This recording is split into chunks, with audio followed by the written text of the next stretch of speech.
We're back, eh? We're back. We're back.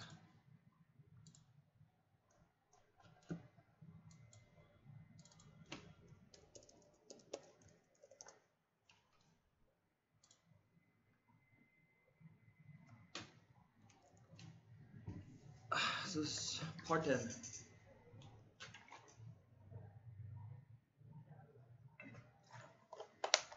So, this book has been longer than I expected, but that's fine. It's bringing out new weapons up its sleeve, I could say.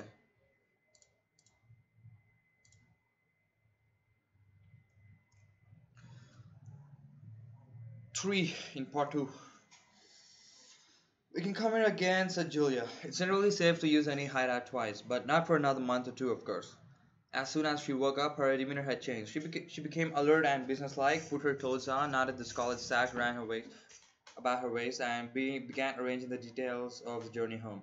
It seemed natural to leave this to her. She obviously had a practical cunning which Winston lacked, and she seemed also to have an exhaustive knowledge of the countryside around London, stored away from innumerable community hikes. The route she gave him was quite different from the one by which he had come, and brought him out of a different railway station. Never go home the same way as you went out, she said, as though enunciating an important general principle. She would leave first, and Winston was to wait half an hour before following her. She had named the place where they could meet after work for 4 evenings hence. It was a street in one of the poorer quarters where there was an open market which was generally crowded and noisy. She would be hanging about among the stalls, pretending to be in search of shoelaces or sewing thread. If she judged that the coast was clear, she would blow her nose when he approached, otherwise he was to walk past her without recognition. But with luck, in the middle of the crowd, it would be safe to talk for a quarter of an hour and arrange another meeting. And now I must go, she said as soon as he had mastered his instructions. I'm due back at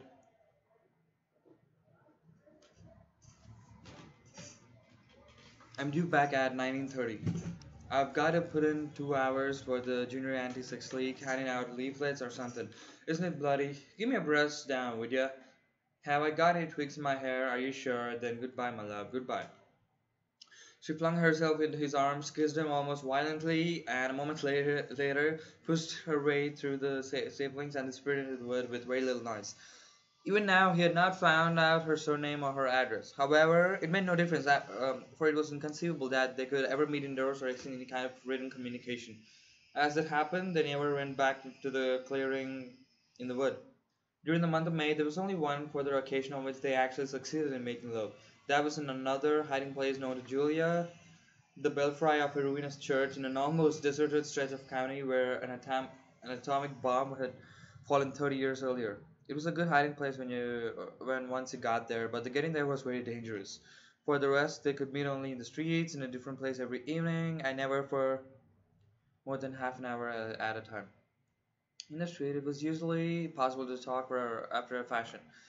As they drifted down the crowded pavements, not quite abreast and never looking at another, they carried on a curious, intermittent conversation which flicked on and off like the beams of a lighthouse, suddenly nipped into silence by the approach of a party uniform or the proximity of a telescreen, then taken up again.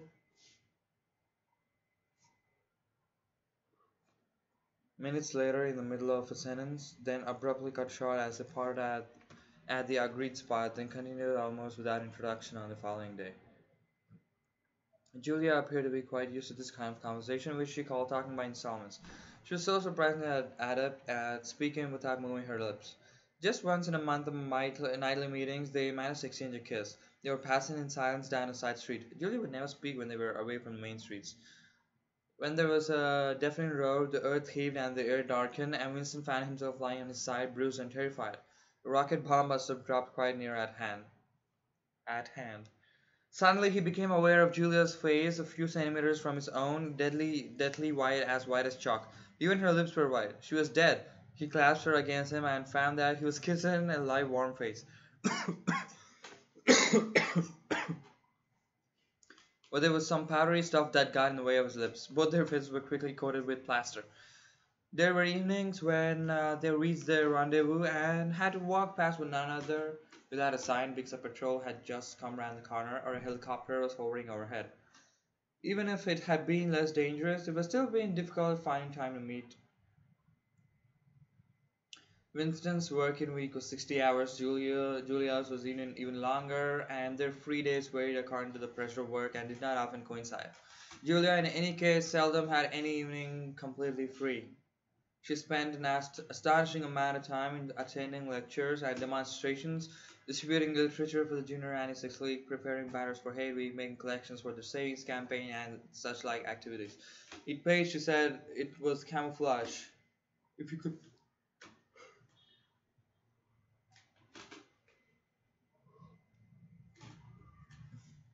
If you kept the small rules, you could break the big ones. She would induce Winston to mortgage yet another of his evenings by enrolling himself for the part-time munition work, which was done voluntarily by zealous party members. So one evening every week, Winston spent 4 hours of paralyzing boredom screwing together small bits of metal, which were probably part of bomb fuses in a draughty, lit workshop where the knocking of hammers mingled rarely with the music of the telescreens. When they met in the church tower, the gaps in their fragmentary conversation were filled up. It was a blazing afternoon. The air in the little square chamber above the bells was hot and stagnant, and smelled overpoweringly of pigeon dung. They sat talking for hours on the dusty, littered floor, one or other, other of them getting up from time to time to cast a glance through the arrow slits and make sure that no one was coming. Julia was 26 years old. She lived in a hostel with 30 other girls, always in the stink of women. How I hate women, she said parenthetically. And she worked, as he had guessed, on the novel writing machines in the fiction department. She enjoyed her work, which consisted chiefly in running and servicing a powerful but tricky electric motor.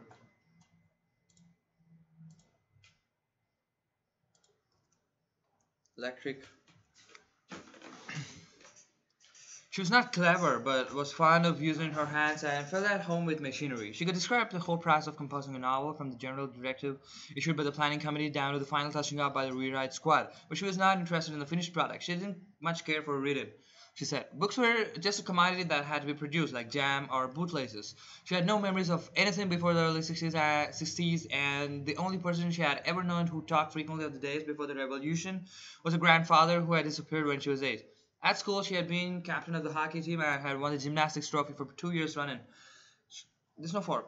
She had been a troop leader in the Spies and a branch secretary in the youth league before joining the junior anti-sex league. She had always borne an excellent character. Oh yes, my food is coming. She had even an infallible mark of good reputation, being picked out to work in Pornosec, the subsection of the fiction department, which turned out cheap pornography for distribution among the pros. It was nicknamed Muck House by the people who worked in it, she remarked. There she had remained for a year, helping to produce booklets in sealed packets with titles like Spankin' Stories or One Night in a Girls' School, to be bought furtively by proletarian youths who were under the impression that they were buying something illegal. "What are these books like?" said Winston curiously. "Oh, ghastly rubbish. They're boring, really. They only have 6 plots, but they swap them around a bit. Of course, I was on the kaleidoscopes. I was never in the rewrite squad. I'm not literary, dear, and not even enough for that." He learned with astonishment that all the workers in the Pornosec, except the heads of the departments, were girls. The theory was that men whose sex instincts were less controllable than those of women were in greater danger of being corrupted by the filth they handled. "They don't even like having married women there," she added. Girls are always supposed to be pure. Here's one who isn't anyway. She had had her first love affair when she was 16 with a party member of 60 who later committed suicide to avoid arrest. And a good job too, said Julia. Otherwise, they'd have had my name out of him when he confessed. Since then, there have been various others. Life as she saw it was quite simple. You wanted a good time, they, meaning the party, wanted to stop you from having it. You broke the rules as best as you could.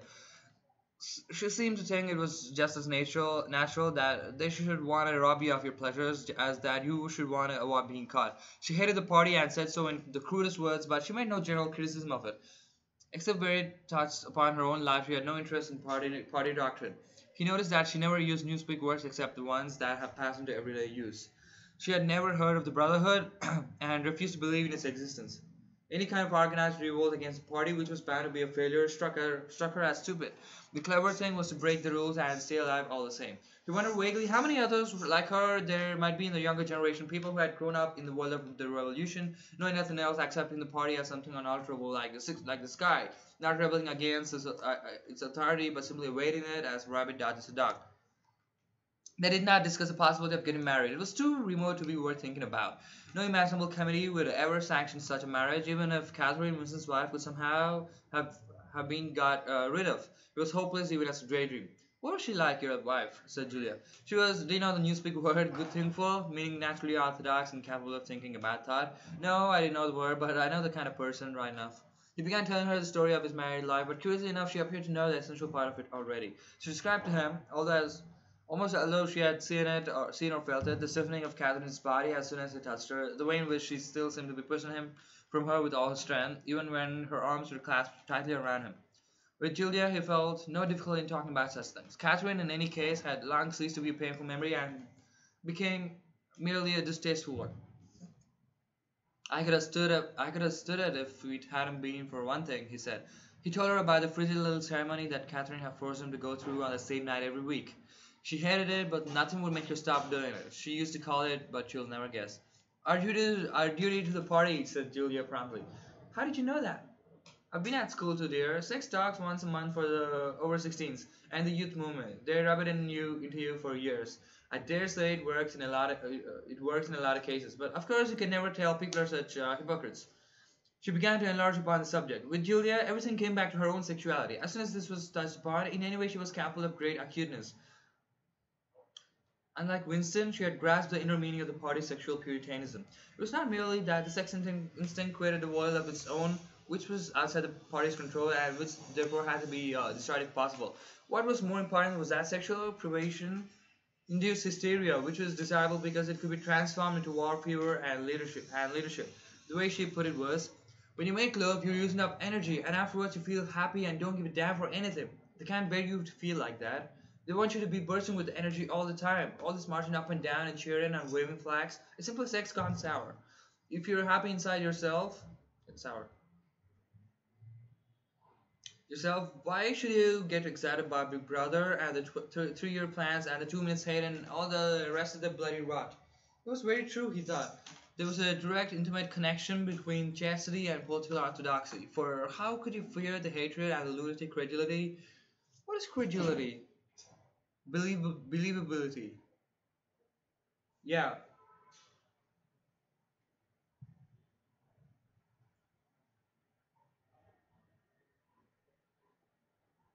what is credulity? Willingness to believe in something. Not believability, but the counterpart of that.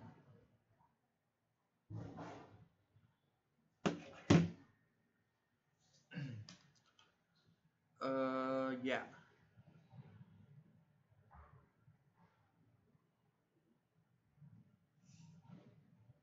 And the lunatic credulity which the party needed in its members to be kept at the right pitch, except by bottling down some powerful instinct and using it as a driving force. The sex impulse was dangerous to the party, and the party had turned it to account. They had played a similar trick with the instinct of parenthood. The family could not actually be abolished, and indeed people were encouraged to be fond of the children in almost the old-fashioned way. The children, on the other hand, were systematically turned against their parents and taught to spy on them and report the deviations. The family had become, in effect, an extension of the thought police. It was a device by means of which everyone could be surrounded night and day by informers who knew him intimately.